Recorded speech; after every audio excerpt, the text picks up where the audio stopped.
The intelligent investor अध्याय 5 रक्षात्मक निवेशक और आम स्टॉक हिंदी अच्छा आक्रमण ही सबसे अच्छा बचाव है। पिछले कुछ सालों के शेयर बाजार के रक्तपात के बाद किसी भी रक्षात्मक निवेशक ने स्टॉक में पैसा क्यों लगाया? सबसे पहले ग्राहम के आग्रह को याद रखें कि आपके पोर्टफोलियो में समय और ऊर्जा लगाने की आपकी इच्छा के मुकाबले जोखिम के प्रति आपको कितना रक्षात्मक होना चाहिए। और यदि आप निवेश के सही तरीके को अपनाते हैं तो स्टॉक में निवेश करना आपके पैसे को बॉन्ड और नकदी में पार्किंग करना जितना आसान है। साल 2000 में शुरू होने वाले बेयर बाजार में यदि आप जला महसूस करते हैं और यदि बदले में यह भावना आपको दृढ़ता से जकड़े हुए है कि कभी एक भी स्टॉक न खरीदें, एक पुरानी नीति कहती है दूध से जला छाछ भी फूंक फूंक कर पीता है। क्योंकि साल 2000 व 2002 की दुर्घटना इतनी भयानक थी कि कई निवेशक अब स्टॉक को खतरनाक रूप से जोखिम भरा मानते हैं। लेकिन विरोधाभासी रूप से दुर्घटनाग्रस्त होने के बावजूद बहुतों ने शेयर बाजार से अधिक जोखिम उठाया है।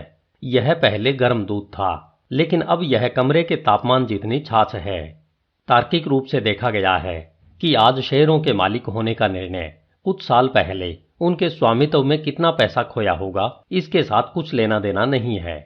जब शेयरों को भविष्य में विकास के लिए पर्याप्त रूप से पर्याप्त मूल्य दिया जाता है तो आपको हाल ही में होने वाली हानियों के बावजूद उनका स्वामी होना चाहिए।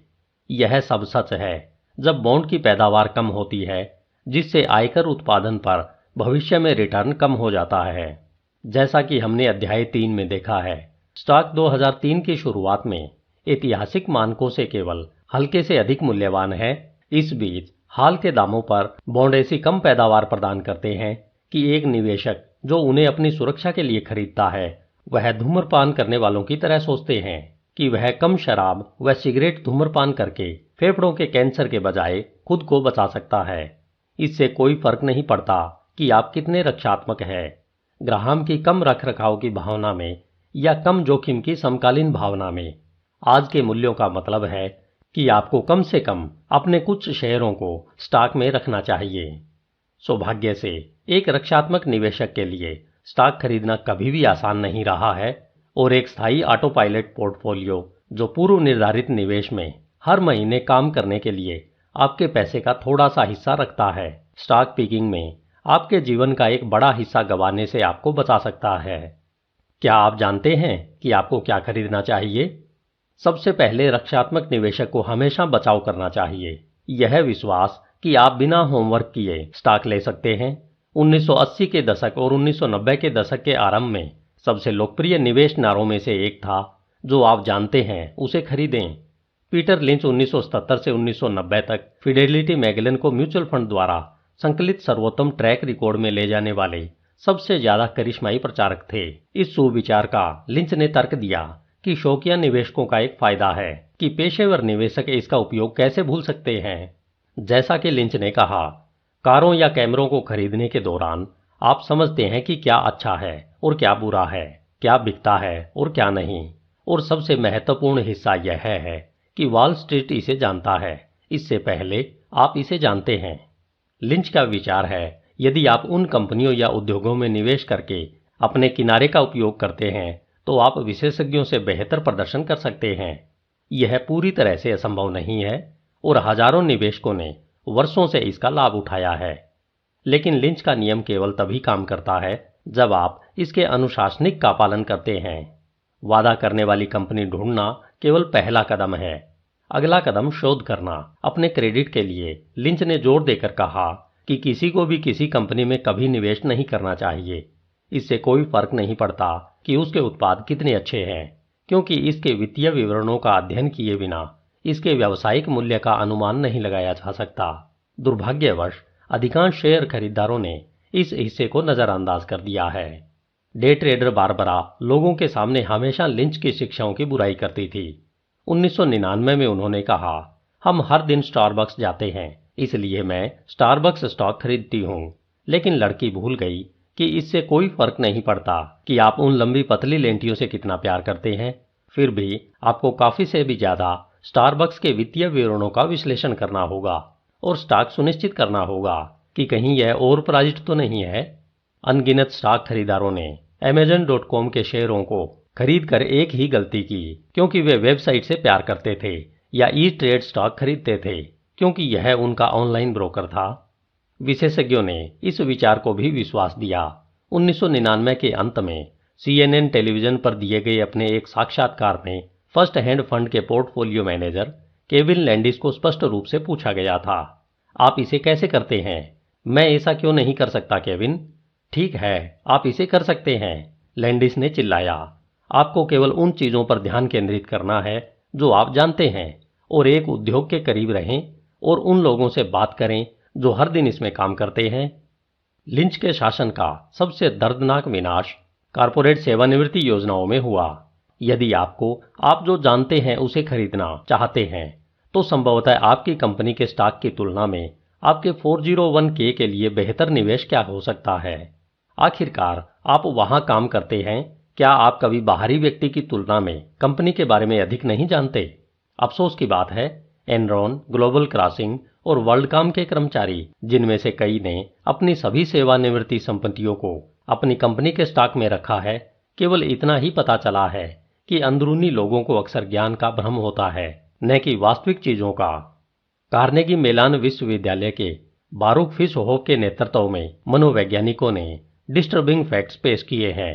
किसी विषय से अधिक परिचित होने से लोग इस बात को नजरअंदाज कर देते हैं कि वे वास्तव में इसके बारे में कितना जानते हैं। यही कारण है कि आप जो जानते हैं उसमें निवेश करना खतरनाक हो सकता है। यानी आप जितना अधिक जानते हैं उतनी ही कम संभावना है कि आप स्टॉक की जांच नहीं करेंगे। अति संवेदनशीलता के इस हानिकारक रूप को होम बायस कहा जाता है, यानी जिससे आप पहले से परिचित हैं उससे चिपकने की आदत। जैसे, 1. व्यक्तिगत निवेशकों के पास अन्य सभी फोन कंपनियों की तुलना में अपनी स्थानीय फोन कंपनी के 3 गुना अधिक शेयर हैं। 2. ज्यादातर म्यूचुअल फंड उन शेयरों का मालिक है जिनके मुख्यालय औसत अमेरिकी कंपनी की तुलना में फंड के मुख्य कार्यालय के 115 मील के करीब है। 3. 401 के निवेशक अपनी खुद की कंपनी के स्टॉक में सेवानिवृत्ति संपत्तियों का 25% और 30% के बीच रखते हैं। संक्षेप में, फेमिलियरिटी नस्ल पैदा करती है। जैसे टीवी समाचार हमेशा कहते हैं, वह इतना अच्छा लड़का था। यह कोई उसका पड़ोसी, सबसे अच्छा दोस्त या अपराधी का अभिभावक नहीं है जो एक चौंकाने वाली आवाज में यह कहता है। इसका कारण यह है कि जब भी हम किसी के पास या किसी चीज के बहुत करीब होते हैं तो हम उन पर सवाल पूछने के बजाय हमारी मान्यताओं को स्वीकार करते हैं। एक स्टॉक जितना अधिक परिचित होगा उतना ही अधिक रक्षात्मक निवेशक को आलसी बना देगा, जो सोचता है कि कोई होमवर्क करने की आवश्यकता नहीं है। ऐसा मत होने दो। क्या आप अपना खुद का रोल कर सकते हैं? सौभाग्य से एक रक्षात्मक निवेशक के लिए जो स्टॉक पोर्टफोलियो को इकट्ठा करने के लिए आवश्यक होमवर्क करने का इच्छुक है, वह स्वर्ण युग है। वित्तीय इतिहास में पहले कभी भी शेयरों का मालिकाना हक पाना इतना सस्ता और सुविधाजनक नहीं था। इसे स्वयं करें। अगर आपके पास स्टॉक खरीदने के लिए बहुत कम नकद है, तो भी आप ऑनलाइन ब्रोकरेज के माध्यम से स्टॉक खरीद सकते हैं। ऑनलाइन स्टॉक वेबसाइटें उपलब्ध कराए गए हजारों शेयरों की प्रत्येक पीरियडिक खरीद पर केवल नाम मात्र ही चार्ज करती है। आप हर हफ्ते या हर महीने निवेश कर सकते हैं, अपने लाभांश को फिर से निवेश कर सकते हैं, और यहां तक कि अपने बैंक खाते से इलेक्ट्रॉनिक निकासी या अपने पेचेक से सीधे खाते से स्टॉक में अपने पैसे को ट्रिकल कर सकते हैं। जबकि शेयर बिल्डर्स आपको खरीदने या बेचने के लिए याद दिलाने के लिए अधिक शुल्क लेते हैं। पारंपरिक दलालों या म्यूचुअल फंडों के विपरीत, जो आपको $2000 या $3000 से कम खाता तक नहीं खोलते, वहीं इन ऑनलाइन फर्मों के पास जीरो बैलेंस पर आप अपना ट्रेडिंग अकाउंट खोल सकते हैं, और वे उन निवेशकों के लिए तैयार है जो ऑटो पायलट पर फ्लडलिंग पोर्टफोलियो डालना चाहते हैं, यह सुनिश्चित करने के लिए कि $4 का लेनदेन शुल्क $50 के मासिक निवेश से 8% काट लेता है। लेकिन यदि आप यह पैसा निवेश में परमानेंट छोड़ सकते हैं, तो यह सूक्ष्म निवेश वेबसाइटें विविधतापूर्ण पोर्टफोलियो बनाने के लिए एकमात्र गेम हो सकती है। आप जारी करने वाली कंपनियों से सीधे व्यक्तिगत स्टॉक भी खरीद सकते हैं। 1994 में US securities and exchange commission ने हैंडकफ को ढीला कर दिया था, जो लंबे समय से सीधी बिक्री पर लगा था। सैकड़ों कंपनियों ने इंटरनेट आधारित कार्यक्रमों का निर्माण करके जवाब दिया कि निवेशक ब्रोकर के बिना शेयर खरीद सकता है। कंपनीज अक्सर विभिन्न प्रकार के शुल्क लेती है जो प्रति वर्ष $25 से अधिक हो सकते हैं। फिर भी ऑनलाइन शेयर खरीद आमतौर पर स्टॉक ब्रोकर से सस्ते होते हैं। हालांकि यह चेतावनी दी जाती है कि आपके अंत के वर्षों के लिए छोटी छोटी राशि में शेयरों को खरीदने से बड़े टैक्स के सिरदर्द से छुटकारा मिल सकता है। यदि आप अपनी खरीद के स्थायी और व्यापक रूप से विस्तृत रिकॉर्ड रखने के लिए तैयार नहीं हैं, तो पहले स्थान पर खरीदारी न करें और केवल एक स्टॉक में निवेश न करें या यहां तक कि कुछ अलग अलग स्टॉक भी। जब तक आप अपने दांव को फैलाने के इच्छुक नहीं हो तब तक आपको बिल्कुल भी शर्त नहीं लगानी चाहिए। ग्राहम के दिशा निर्देश अनुसार निवेशकों के लिए 10 से 30 शेयरों के बीच एक अच्छा प्रारंभिक बिंदु बनी हुई है जो अपने खुद के शेयर चुनना चाहते हैं, लेकिन आपको यह सुनिश्चित करना होगा कि आप एक उद्योग के ही मास्टर नहीं हैं। यदि आप इस तरह के एक ऑनलाइन ऑटो पायलट पोर्टफोलियो को स्थापित करने के बाद अपने निवेश पर साल में 2 बार या कुल मिलाकर महीने में 1 या 2 घंटे से अधिक खर्च नहीं करते हैं, तो कुल मिलाकर आपके कुछ निवेश गलत हो सकते हैं। इंटरनेट को आसान और इसे मिनट दर मिनट नए महसूस करने से यह आपको एक सट्टेबाज बना देता है। एक रक्षात्मक निवेशक इसमें बना रहता है और जीतता है। कुछ सहायता लें।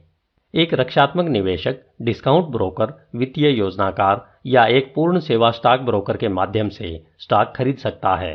डिस्काउंट ब्रोकरेज पर आपको स्टॉक पिकिंग का अधिकांश काम स्वयं करना होगा।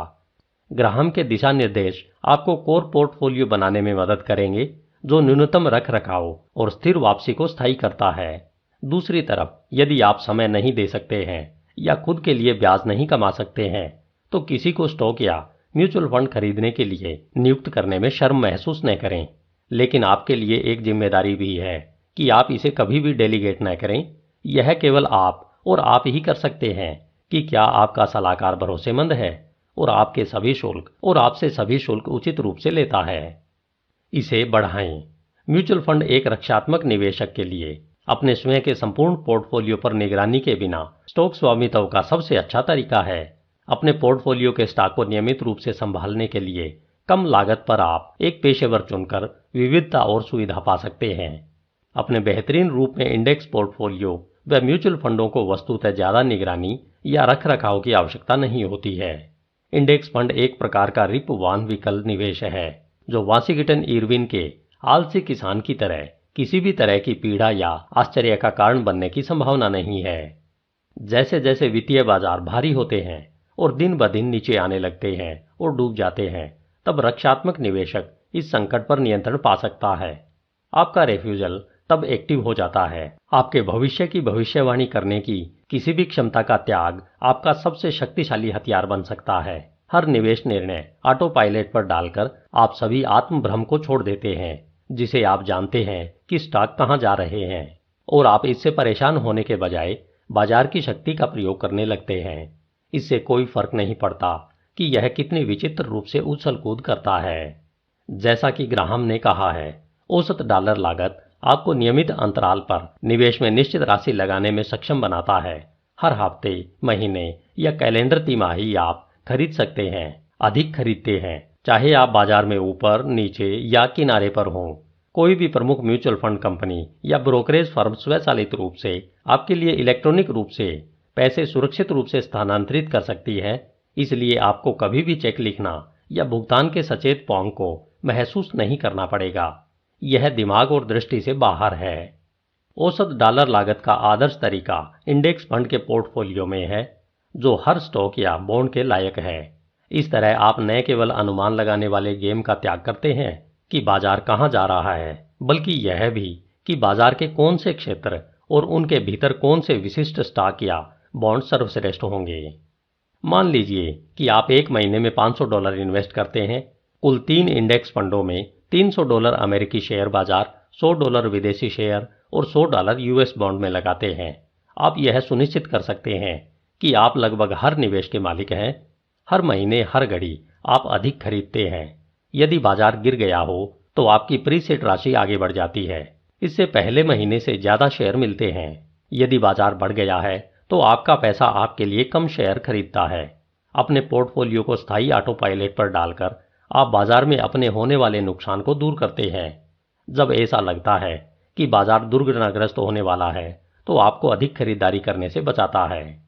प्रमुख वित्तीय शोध फर्म इबार्टसन एसोसिएशन के अनुसार यदि आपने सितंबर 1929 की शुरुआत में 500 स्टॉक इंडेक्स में $12,000 का निवेश किया था तो 10 साल बाद आप केवल $7,223 ही बचा पाए। लेकिन अगर आपने $100 के साथ शुरुआत की होती और हर महीने $100 का निवेश किया होता तो अगस्त 1939 तक आपका पैसा $15,571 हो गया होता। यह ग्रेट डिप्रेशन और हर समय के सबसे खराब बाजार के रूप में भी अनुशासित खरीद की शक्ति है। एक बार जब आप इंडेक्स फंड के साथ एक स्थायी ऑटो पायलट पोर्टफोलियो बना लेते हैं तो आप एक रक्षात्मक निवेशक की सबसे शक्तिशाली प्रतिक्रिया के साथ हर बाजार प्रश्न का उत्तर देने में सक्षम होंगे। अगर कोई पूछता है कि क्या बॉन्ड स्टॉक से बेहतर प्रदर्शन करेंगे तो बस जवाब दें, मुझे नहीं पता और मुझे परवाह नहीं है। आखिरकार आप स्वचालित रूप से दोनों खरीद रहे हैं। क्या हेल्थ केयर स्टॉक उच्च तकनीक वाले स्टॉक से बीमार दिखेंगे? मुझे पता नहीं, मुझे परवाह नहीं। आप दोनों के स्थायी मालिक हैं। अगला, माइक्रोसॉफ्ट क्या है? मुझे नहीं पता और मुझे परवाह नहीं है। जैसे ही यह आपके पास पर्याप्त होगा यह आपके इंडेक्स फंड में दिखेगा और आप लॉन्ग ड्राइव पर जा सकते हैं। जब वे कहते हैं कि विदेशी शेयरों ने अगले साल अमेरिकी शेयरों को हराया, मुझे नहीं पता और मुझे परवाह नहीं, तो आप उस लाभ को पकड़ लेंगे। यदि वे ऐसा नहीं करते हैं तो आपको कम कीमतों पर और अधिक खरीदने को मिलेगा।